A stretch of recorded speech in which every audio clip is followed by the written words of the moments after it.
Yo, what is going on, guys? It is your boy Kaz. Welcome back to another video. Guys, I haven't uploaded for a month. I'm really sorry about that. I forgot my YouTube password. On a real note, though, we are back on YouTube, and it has been a long time. So if you guys are returning, then thank you guys so much for coming back to the channel. Let's try to hit 5,000 likes for my first video back. But we got to come back with a banger, and today we're doing a series that we have done before. Things you probably forgot about Fortnite. Anyway, if you guys are new to the channel, go ahead and subscribe. We're on the road to 1 million, and I'm going to start uploading here consistently. Maybe not daily, but we are going to go back to daily very soon. I just need to get back into it. You know, it has been a little bit since I've uploaded. As always with these videos, if you guys did forget any of the things I'm going to list today, let me know which ones they are down below. For most of these, you are going to have to be a pretty OG player to remember all of them. So yeah, let me know down in the comments, and no cheating as always. Don't cheat. I know if you're cheating. But yeah, let me know which ones you don't remember, and let's get into it. I hope you guys enjoy. Drop a like, subscribe. This feels weird. Okay, let's go. So the first thing on our list was only in the game for 1 day, and it was a special game mode that had a special characteristic to it. And as you can see here, it was called the Architect Pop-Up Cup. And the difference between this one and all of the other pop-up cups they've ever hosted in Fortnite is in this one in particular, you can edit anybody's builds, not just your own. You can edit enemies' builds. Now, for those of you who do not remember this was back in season 7, so it was a little bit ago, but as you can tell, he's just editing enemy builds while they're healing, and there's absolutely nothing that anybody could do. He could edit absolutely anything he wanted to, and this cup was absolutely insane for that reason. It was super broken, and I don't think a lot of pro players liked it, because why would you? It kind of just made it so there was like no skill in the game. Obviously, you could not even piece control or do anything because people could just edit it out. I think they did 2 rounds of this tournament. One was a duo tournament and one was a solo tournament, and then after that it was out forever. And as you can see, he's just editing all of the enemies' builds,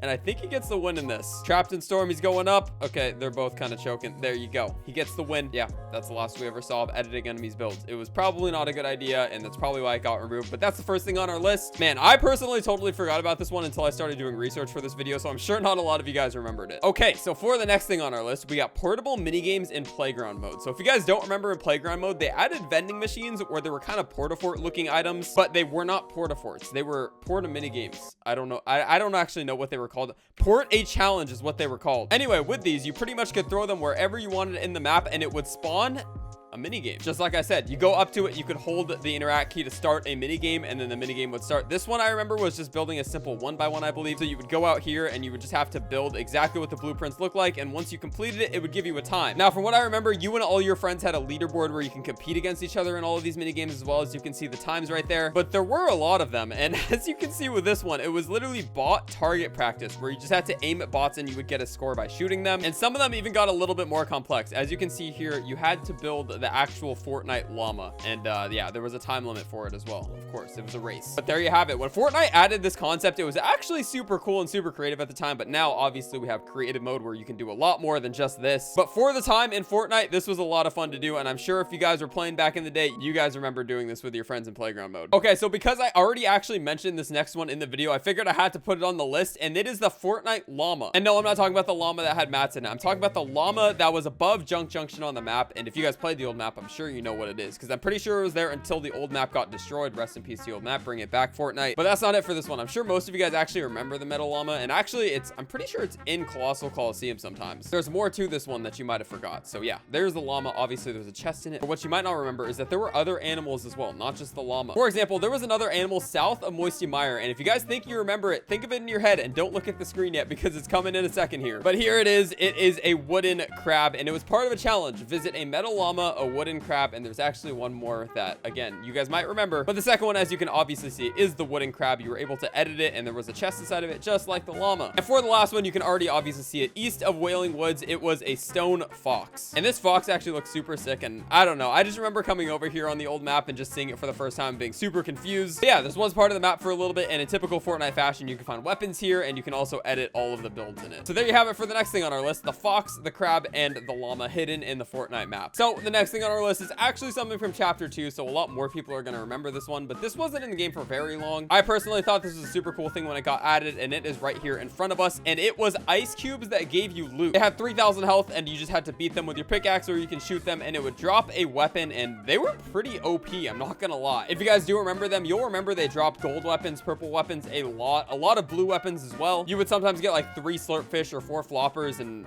yeah, purple RPGs, you would get a lot of crazy stuff. There were a lot of places you could actually find the ice cubes, but my personal favorite place to get them were dirty docks, because there was like a whole conveyor belt of them, if you remember that room. But there were also obviously these little igloos that had a bunch of them. It was like a little palace. Oh, and yeah, there were lightsabers there. I completely forgot about that. But the ice cubes that gave you extremely overpowered loot was maybe something you forgot, maybe not. I don't know. Let me know in the comments, but we're gonna hop into the next one. I try not to do a lot of locations on this series because I feel like those are kind of boring, but there's one that I did want to bring up, and that is Soccer Stadium. And you guys might have thought of the Soccer Stadium that was right under the Viking Hill, obviously, but that's not the one we're talking about. We're talking about this one over here outside of Junk Junction. There's actually a pretty cool story behind this. They added this part of the map for the actual World Cup, and actually this was the first time they announced soccer skins as well. So it wasn't just like they added the Soccer Stadium for no reason at all. There's actually an event, and that's the reason they added it, as well as the soccer skins like I just mentioned. I don't know, I just thought that was super cool, and this spot was not in the game for too long, as was a lot of the things I put on this list, because that's probably why you might have forgot about them. Overall, I do remember landing here a lot when it first came out, and this loot spot was not very good. It was super spread out, and there wasn't a ton of loot in it, so if this place came back, I would not recommend landing here ever. But it was cool for what it was. It was cool for the story, and it was cool because they added the soccer skin, which went on to be the most try-hard skin for a very long time, and a very big meme. For the next one, we got, as you can see, the vending machine, and these were in chapter 2. Obviously, they were in chapter 1, and that's when they were introduced, but there are 2 versions of the vending machine. I don't know how many of you guys knew that. As you can see here, back in the day, you used to either pay steel, wood, or brick to get an item. You would have a choice when you got to a vending machine. It would be a certain color, and then you would have to harvest that material and choose the item, and it would stay there forever. When you claimed an item, the vending machine would stay there. Now, the reason I'm explaining that so much is because, as you can see here, with a Lachlan video, credit to Lachlan, he opens the vending machine and it disappears, but he also didn't pay any materials. So Fortnite changed the way the vending machine works, and that's the thing you might have forgot. They essentially went from charging you a certain material for every single item to only giving you one item, but it was free, and the vending machine disappeared after you claimed it. So yeah, there you go. Another fun thing that was in the game that is no longer in the game, the vending machine, something you might have forgot about. We still got a few more to go on this list, so let's keep going right now. This next one is just a little fun one that all the streamers and content creators and pretty much everybody that played Fortnite at the time used to do, and that was a flying quad crasher. Now, this was really hard to get down when it first came out. Tfue was the one who kind of popularized this at the most, but soon enough, everybody was doing tutorials on it, and everybody was making videos doing it and hitting clips doing it, and all you had to do was pretty much ramp your quad crasher off of a ramp, and then just hold it looking up, and then just boost it and boost it and boost it, and you could pretty much fly across the entire map if you knew how to do it right. And I could personally do it. I don't know, I was really good at it when it was in the game. You know what, I was really good. Let me show you a clip. All right, well, I couldn't actually find the shot I wanted to show you guys, so I guess this one works. I only flew the quad crasher once though, so I didn't completely do it, but I mean, it was still a pretty cool shot, right? I mean, 151 meter no scope with a backflip on the quad crasher. I mean, I guess that's okay. I couldn't find the actual clip that I want to show you guys though, I promise. I'm sorry. Now, for the next thing on our list, we have a time before creative playground, any sort of practice mode in Fortnite that helped you build and helped you just learn how to play the game. The only way to play the game was to hop into a solo, duo, or squad match. And back during this time, a lot of people and a lot of scrimmers would know, if you played back in the day, that you would land at Moisty Mire, collect materials, and hide until you found your teammate or your friend or something. And you guys would pretty much just go all out with your materials that you had and just do build fights in public matches, because that was the only way to practice build fights. Now, as you can see, this is actually a video of me and my friends who all got to the last people alive in a game of solos, and then we just practiced build fights against each other. It was super fun. Technically, I don't know if this is considered teaming because we were in like a Discord call together, but this was also back in like season 3, so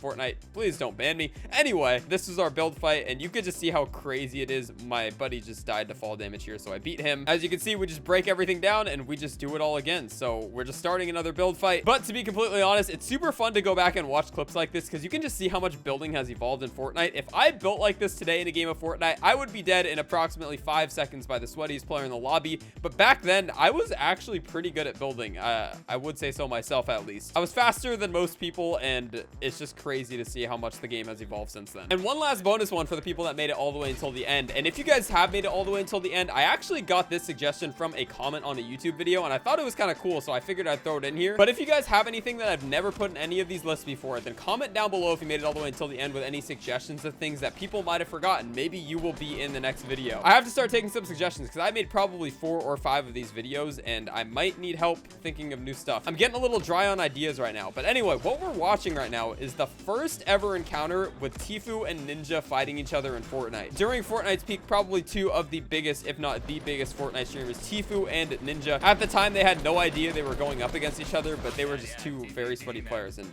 wow. 100%. great play. Oh, TP's 1-0 against me, man. There's literally like no way I could have won. I mean, actually, I guess I could have probably played that a little bit like more aggressive. But yeah, there was the POV from Ninja dying, and then we got Tifu's POV right here of him just sniping Ninja. It was actually a super sick snipe. Let's watch it one more time. Here we go. He's going to try to pop him in. He's not going to be able to because Ninja's spraying him, so he just peeks over and wow. Fake Ninja. Dude, that wasn't him, bro. He doesn't play on my servers, dude. Maybe it was him, dude. Like I said, if you have any suggestions for a future episode of the series, then let me know down in the comments. If you made it all the way until the end, I absolutely love you. And thank you so much for coming back to my channel after a month of not uploading. I know I said I forgot my password. I was joking. I did take a little bit of a break. But hey, if you're back, you're a real one. That's all that matters. We're back on our YouTube grind, and I hope you guys stay to enjoy the journey. Anyway, it has been your boy Kaz. I will catch y'all in the next video. Peace.